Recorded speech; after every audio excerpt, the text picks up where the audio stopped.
Hi folks, welcome back to Stacey Can Can. Today I am pickling asparagus. Now asparagus is a spring vegetable where I live, so it's a great time of the year to pickle or just to consume these. Now the type of asparagus you want is a younger, slenderer shoot, and you want to avoid the bigger ones as they taste. The bigger they are, the more woody they taste, and these pickle up much better as well.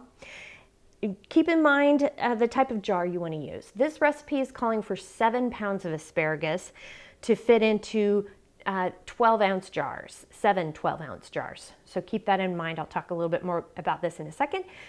You're also going to need, as far as additional ingredients, you're going to need 7 cloves of garlic. We're going to need 2 teaspoons of dill seed. They don't have dill weed at the moment. There's no fresh dill weed, which is a bummer because I absolutely love the big tall flowers. They great for pickling.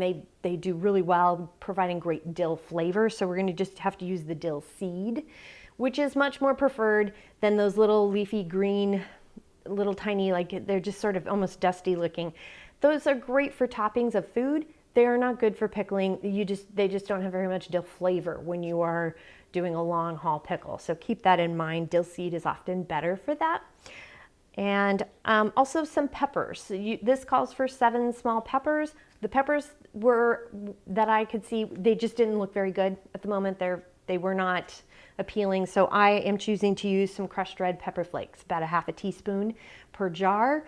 For the red pepper flakes, we like ours a little spicy. This is optional. You don't have to spice them up. It's really up to you. Now for the brine, you're going to need 3 cups of white vinegar, 5% acidity. That is a must. Make sure you have 5% acidity on that. We need 3 cups of water and 1/3 cup of canning salt. And again, I use canning salt. It's better. It doesn't make if you use regular table salt, it has it just makes it cloudy, makes the brine cloudy and just a little less appealing. And it can turn the vegetables kind of a dark green color, which isn't nearly as appealing. So those are the ingredients that we need. The tools we need are, we need our funnel, we need our jar lifter, our Headspace tool, our lid lifter. We definitely need a chopstick today for bubbling. If you have a different tool that you use for bubbling, great. And we also need a funnel. So that's what we need there. As far as, I will wash that. As far as jars go, we're in a jar shortage. I'm using these 12-ounce jars. They're called 3/4 pint jars.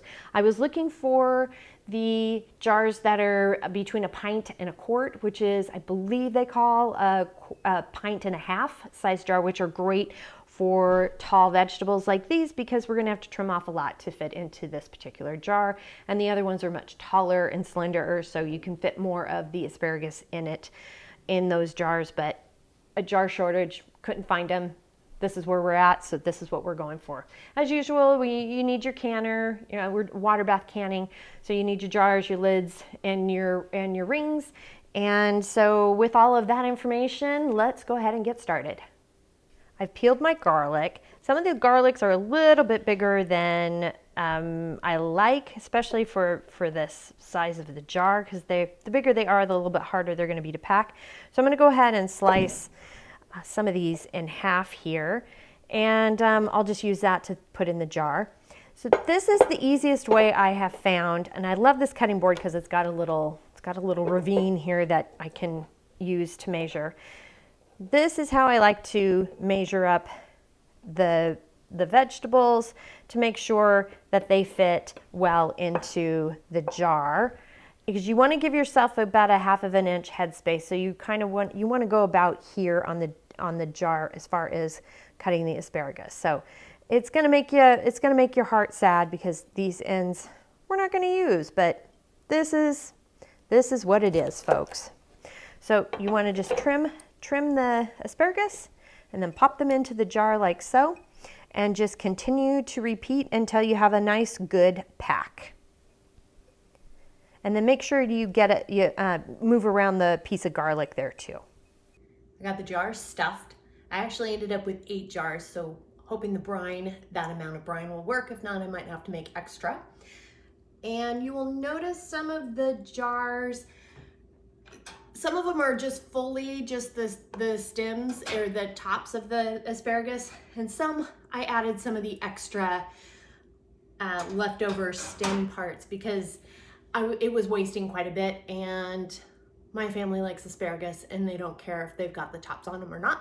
So that is another way just to kind of continue to use the whole stem of the asparagus, especially when they're really super long like these were. So now I've got them in the canner here after I've done stuffing the jars, and I'm getting them heated up. I've got the heat on the canner, and before I add the brine, this way, because it's kind of hard to keep the jars warm while you are stuffing the jars, they cool off quite a bit, and we have to pour boiling brine over it. So it's a really good idea to put them in the top rack of your canner to heat the contents, heat the jars up, so you're not pouring a hot liquid into a cold jar and shocking the jar.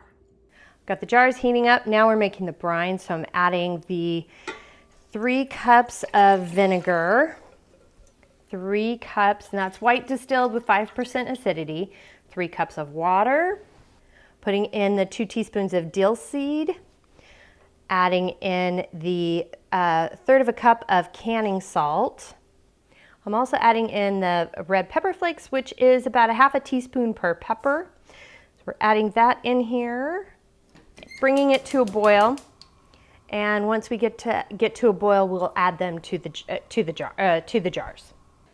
The brines come to a boil. I've got my lids heating up. I'm going to go ahead and take one of the jars out of the canner here that's been continually heating. We'll add our funnel. This is a part, if you had whole peppers in here, you could pluck out one of the peppers and place it into the jar. But I'm using the red pepper flakes, so I'm just pouring those in. We're getting it up to a 1/2 inch headspace. Gonna go ahead and do a quick bubble, like so. Got my paper towel that I'm using to clean the rims. Add my lid. A ring, fingertip tight only. And into the canner it goes. And repeat. And look at that color. It's turning a beautiful dark green color. I have the jars in the canner. So I'm going to gently lower these down. And we're going to make sure we've got 1 inch of water over the top. And we had one that fell over, so let's go ahead and gently pop it back up. And I have 1 inch of water over the top, so I'm going to go ahead and cover this and get it to a rolling boil.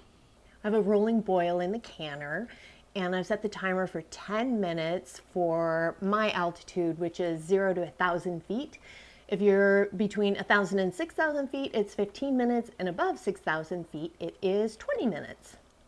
The 10-minute timer for my altitude has gone off, so I'm going to remove the lid here. And we're going to let the jars sit in here for 5 minutes before taking them out of the canner. This does help with the sealing of the lids and just makes them seal better. So the 5-minute timer has gone off, so we're going to carefully, very carefully lift these jars out. They're very tippy, these little narrow jars, so just be careful when you're lifting them out.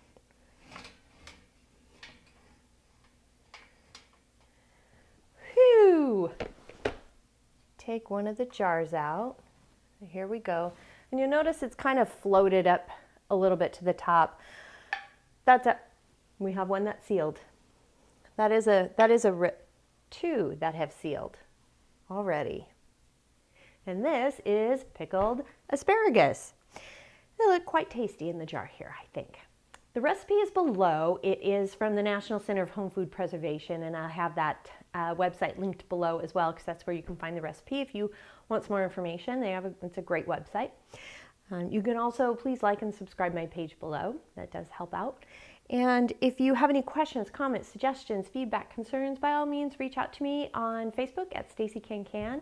You can at me on Instagram and TikTok at another one sealed at Stacey CAN CAN. And my website is www.staceycancan.com, and my email is info@staceycancan.com. Thank you so much again for joining me today, and until next time, happy canning.